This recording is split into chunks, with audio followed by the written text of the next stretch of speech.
नमस्कार। कभी सोचा है कि हमारा शरीर कितना कमाल का है? मतलब एक अजूबा ही है ना? आज ना हम त्वचा के एक ऐसे सीक्रेट के बारे में बात करने वाले हैं। एक ऐसी चीज जिस पर हमारा ध्यान कभी जाता ही नहीं, पर वो हर पल हर सेकंड अपना काम करती रहती है। चलिए मिलकर समझते हैं इस कमाल के डिजाइन के पीछे का साइंस। 1 मिनट के लिए सोचिए। अपनी कोहनी या घुटने को मोड़कर देखिए। देखा, बाहर की जो स्किन है उसे कितना ज्यादा खींचना पड़ता है, लेकिन वो कभी फटती नहीं है। ऐसा क्यों? ऐसा कैसे हो जाता है? और इसका जवाब जितना सिंपल है ना, उतना ही सच कहूं तो हैरान कर देने वाला है। और पता है, इस बड़े से सवाल का जवाब छिपा है बायोलॉजी की एक किताब के बस इस एक पन्ने में। तो चलिए आज इसी जानकारी को परत दर परत खोलते हैं और देखते हैं कि कुदरत ने इस प्रॉब्लम का कितना शानदार सल्यूशन निकाला है। तो ठीक है, शुरुआत करते हैं। सबसे पहले हमें समझना होगा त्वचा और उसके ठीक नीचे जो मसल्स हैं उनके बीच का वो छिपा हुआ कनेक्शन। क्योंकि बात यह है कि हमारी स्किन सिर्फ एक बाहरी कवर नहीं है, नहीं, ये एक बहुत ही कॉम्प्लेक्स और कह सकते हैं इंटेलिजेंटली डिजाइंड सिस्टम का एक बहुत जरूरी हिस्सा है। अक्सर हम सोचते हैं कि स्किन हमारे शरीर पर बस एक चादर की तरह लिपटी हुई है ना? लेकिन असल में ऐसा बिल्कुल नहीं है। यह हमारे अंदर के स्ट्रक्चर से बहुत ही मजबूती से जुड़ी हुई है। और बस यही कनेक्शन, यही जुड़ाव पूरी कहानी का हीरो है। तो इस कनेक्शन को किताब में नाड़ी जाल कहा गया है। मॉडर्न साइंस में हम इसे कनेक्टिव टिश्यू या फेशिया जैसे नामों से जानते हैं। अब यह है क्या? ये असल में नसों और वेसल्स का एक बहुत बड़ा फैला हुआ नेटवर्क है। एक जाल जो हमारी स्किन को नीचे की मसल से कस कर पकड़े रहता है। इसे एक तरह का नेचुरल सुपर ग्लू समझ सकते हैं, जो हर चीज को अपनी जगह पर टिकाए रखता है।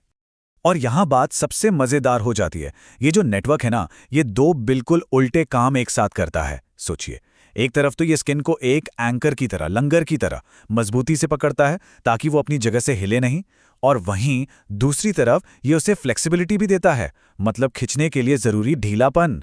अब सवाल ये है कि भाई ये दोनों काम एक साथ कैसे मुमकिन है? इस पजल को सॉल्व करने के लिए हमें थोड़ा डीप में जाना होगा, मतलब बिल्कुल माइक्रोस्कोपिक लेवल पर।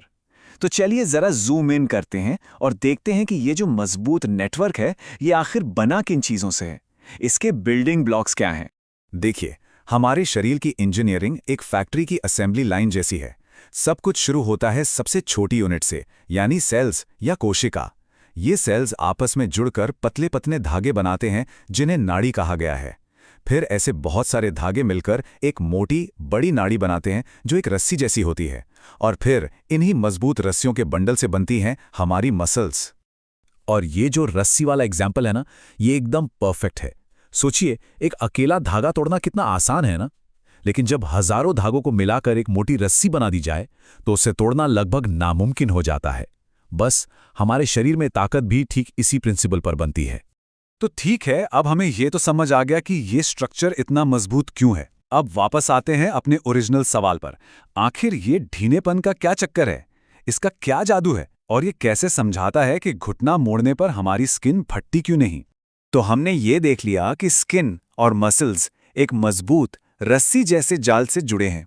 तो फिर सवाल वही है, ये मजबूत स्ट्रक्चर उस खिंचाव वाली प्रॉब्लम को कैसे सॉल्व करता है जो हर बार घुटना मोड़ने पर पैदा होती है? और इसका जवाब है सिर्फ एक शब्द में, ढीलापन, या कह सकते हैं स्लैक। देखिए, जब हमारा पैर सीधा होता है तो ये नाड़ी जाल थोड़ा ढीला डाला रिलैक्स रहता है। लेकिन जैसे ही हम घुटना मोड़ते हैं, वही ढीलापन खिंचकर टाइट हो जाता है। यही वो एक्स्ट्रा जगह है, वो एक्स्ट्रा लंबाई है जो स्किन को चाहिए होती है। और इसीलिए वो फटती नहीं। फिर जैसे ही पैर सीधा किया, वो जाल वापस अपनी पुरानी ढीली हालत में आ जाता है ना? एकदम सिंपल, पर कितना जबरदस्त डिजाइन। और हाँ, ये कहानी सिर्फ घुटनों या कोहनियों की नहीं है। हमारी उंगलियों के छोटे छोटे जोड़ों से लेकर हमारी कलाई, गर्दन, कंधे, शरीर का हर वो हिस्सा जो मूव करता है, वो इसी कमाल के इंजीनियरिंग प्रिंसिपल पर काम करता है। ये मजबूती और फ्लेक्सिबिलिटी का एक परफेक्ट बैलेंस है। तो अब अगली बार जब कोई चले, दौड़े या बस अपना हाथ ही हिलाए, तो एक सेकंड के लिए उस इनविजिबल नेटवर्क के बारे में जरूर सोचना चाहिए, जो स्किन के ठीक नीचे चुपचाप अपना काम किए जा रहा है। ये कुदरत के सबसे सिंपल लेकिन सबसे शानदार डिजाइन्स में से एक है। और ये हमें याद दिलाता है कि हमारा शरीर वाकई कितना अद्भुत है। सच में सोचने वाली बात है ना?